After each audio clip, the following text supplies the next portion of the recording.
Satellite तो मिलियां तस्वीरां ने कीता खुलासा। ईरान ने शुरू किया अंडरग्राउंड परमाणु सहूलत ते काम। फोटो 'च शुरू किया अंडरग्राउंड परमाणु सहूलत ते काम। बाइडन ते नरम, ट्रंप ते गरम होया ईरान। रूहानी बोले फिर परमाणु समझौते 'च शामिल होवेगा अमरीका। अमरीका दे नाल तनाव दे विचकार ईरान ने फोटो विच अपनी अंडरग्राउंड परमाणु सहूलत ते निर्माण शुरू कर दिता है। सैटेलाइट तो मिलियां तस्वीरां दे विच इस दी पुष्टि हुई है। दस दी कि ईरान ने फोटो दे विच किसी भी नवीं उसारी नूं जनतक तौर ते स्वीकार नहीं कीता है। इस अंडरग्राउंड परमाणु सहूलत दा पता पश्चिमी देशां ने साल 2009 दे विच लगाया सी। इस उसारी का मकसद तो साफ नहीं है, पर अमरीका के नवे चुने गए राष्ट्रपति जो बाइडन के सौं चुक समारोह तो पहला इस तरह दी खबरां नवीं चिंतावां नूं जन्म देणगियां। यूएन च ईरान के मिशन ने टिप्पणी तो कीता इनकार। ईरान नताज परमाणु सहूलत का पहला तो ही निर्माण कर रहा है। इसे साल जुलाई दे विच होए रहस्यमई धमाके तो इसनूं काफी नुकसान पहुंचिया सी। हालांकि तेहरान ने इसनूं हमला दस्सिया सी। James Martin Center for non proliferation दे ईरान माहिर जेफरी लुइस ने कहा है कि इस स्थान ते किसी भी बदलाव ते दुनिया दी नजर होवेगी। जद इस संबंध दे विच संयुक्त राष्ट्र दे विच ईरान दे मिशन तो जवाब मंगिया गया तां उन्हां ने टिप्पणी करन तो इनकार कर दिता। IAEA ने भी टिप्पणी तो कीता इनकार। अंतरराष्ट्रीय परमाणु ऊर्जा एजेंसी दे जांचकर्ता जो फिलहाल ईरान दे विच ने उन्हां ने भी किसी तरह की टिप्पणी नहीं की है। फोटो ते निर्माण कार्य सितंबर दे आखिरी दे विच शुरू होया, जो कि सैटेलाइट तस्वीरां सामने आईयां ने। उन्हां दे विच यह स्थान पवित्र शहर कुम तो 90 किलोमीटर दूर है। 11 दिसंबर नूं सामने आईयां तस्वीरां दे विच दर्जनां खंबिਆਂ ਦੇ ਵਿਚਕਾਰ ਇੱਕ ਡੂੰਘਾ ਟੋਇਆ ਦਿਖਾਈ ਦੇ ਰਿਹਾ ਹੈ। ਇਸ ਤਰ੍ਹਾਂ ਦੇ ਖੰਭੇ ਭੂਚਾਲ ਵਿਰੋਧੀ ਖੇਤਰਾਂ ਵਿੱਚ ਬਣਨ ਵਾਲੀਆਂ ਇਮਾਰਤਾਂ ਨੂੰ ਸਹਾਰਾ ਦੇਣ ਦੇ ਕੰਮ ਵਿੱਚ ਆਉਂਦੇ ਨੇ।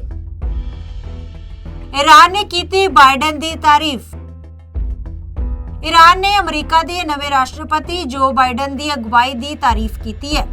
ईरानी राष्ट्रपति हसन रूहानी ने कहा है कि उन्होंने कोई शक नहीं है कि बाइडन प्रशासन 2015 के परमाणु समझौते यानी JCPOA दे विच फिर तो शामिल होएगा।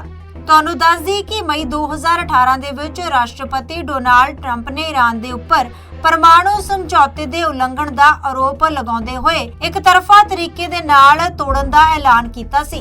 ਇਸ ਸਮਝੌਤੇ ਦੇ ਵਿੱਚ ईरान, अमरीका, फ्रांस, ब्रिटेन, चीन, रूस ਅਤੇ यूरोपीयन यूनियन शामिल सन। ਅਸੀਂ अमरीका ਨੂੰ ਝੁਕਣ ਲਈ ਕੀਤਾ ਮਜਬੂਰ।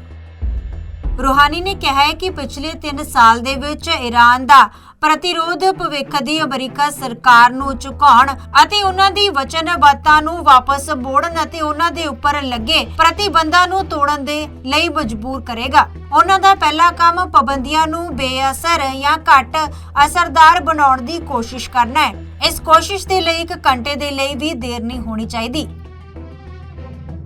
ਅਮਰੀਕਾ ਤੋਂ ਵੱਡਾ ਮੁਆਵਜ਼ਾ ਮੰਗ ਰਿਹਾ ईरान। ईरानी अधिकारियों ने कहा है कि उन्हां दा देश इस शर्त ते JCPOA दे विच मुड़न दे लई तैयार होवेगा जे उन्हां नूं भारी रियायतां दित्तियां जांदियां ने। अमरीका नूं सानू प्रतिबंधियां तो होण वाले आर्थिक नुकसान दी भरपाई दे लई मुआवजा भी देना होवेगा। बाइडन ने भी राष्ट्रपति चोणां तो पहला अपने भाषणां दे विच यह संकेत दिता सी कि ओह ईरान दे नाल परमाणु समझौते दे विच फिर तो शामिल हो सकदे ने। खमनेई ने भी ईरान तो पाबंदियां हटाउण दी कीती अपील। इस तो पहला ईरान दे सर्वोच्च नेता अयातुल्ला अली खमनोई ने भी ओबामा प्रशासन दी तारीफ कीती सी। खमनेई ने कहा सी कि ईरान नूं पाबंदियां नूं घट करन दे लई काम करन दी लोड़ है। जेकर पाबंदियां नूं सही बुद्धिमानी ईरानी इस्लामी ਅਤੇ ਗਰਮਾਪੂਰਨ ਤਰੀਕੇ ਦੇ ਨਾਲ ਚੱਕਿਆ ਜਾਵੇ ਤਾਂ ईरान ਇਸ ਦਾ ਸਮਰਥਨ ਕਰੇਗਾ।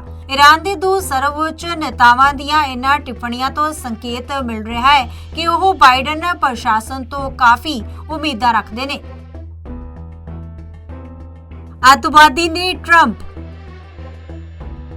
ਈਰਾਨੀ ਰਾਸ਼ਟਰਪਤੀ ਰੂਹਾਨੀ ਨੇ ਅਮਰੀਕਾ ਦੀ ਸੱਤਾ ਤੋਂ ਟਰੰਪ ਦੀ ਵਿਦਾਈ ਤੇ ਖੁਸ਼ੀ ਜਤਾਈ ਸੀ। ਉਹਨਾਂ ਨੇ ਕਿਹਾ ਸੀ ਕਿ ਉਹ ਖੁਸ਼ ਨੇ ਕਿ ਡੋਨਾਲਡ ਟਰੰਪ ਆਪਣਾ ਦਫ਼ਤਰ ਛੱਡ ਰਹੇ ਸਨ। ਉਹਨਾਂ ਨੇ ਟਰੰਪ ਨੂੰ ਅਧਰਮੀ, ਅਰਾਜਕ ਅਤੇ ਆਤੰਕਵਾਦੀ ਕਰਾਰ ਦਿੱਤਾ ਸੀ। ਰੂਹਾਨੀ ਨੇ ਕੈਬਨਿਟ ਵਿੱਚ ਦਿੱਤੇ ਗਏ ਇੱਕ ਭਾਸ਼ਣ ਦੇ ਵਿੱਚ ਕਿਹਾ ਸੀ ਕਿ ਉਹ ਬਾਈਡਨ ਦੇ ਆਉਣ ਦੇ ਨਾਲ ਬਹੁਤ ਜ਼ਿਆਦਾ ਖੁਸ਼ ਨਹੀਂ ਹਨ, ਪਰ ਉਹ ਟਰੰਪ ਦੀ ਵਿਦਾਈ ਤੇ ਖੁਸ਼ ਨੇ। Bureau report, Jagbani TV, Chandigarh.